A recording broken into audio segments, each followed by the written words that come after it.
Dandim dan Rem, saya perintahkan kau, ya, gerakan anak buahmu, korve tiap hari atau tiap berapa hari, korve.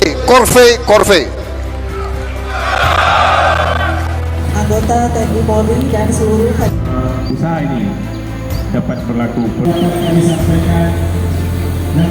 Pemerintah, organisasi dan seluruhnya, para teman-teman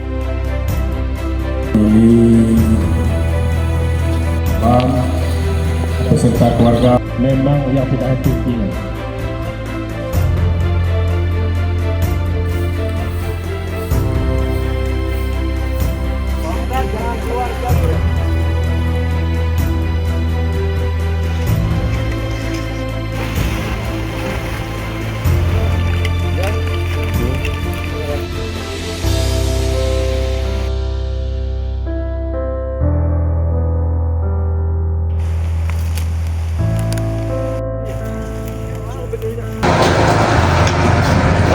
Kami dari Prokopimda Aceh Selatan beberapa hari yang lalu mengikuti Rakornas di Sentul, Bogor, sesuai dengan arah Bapak Presiden kita Prabowo Subianto mengarahkan terkait masalah sampah. Memang sampah pada intinya kita menganggap sepele, tapi ketika itu kita tidak lakukan, tentunya akan menjadi bahaya, terutama ya di sekitar lingkungan itu sendiri.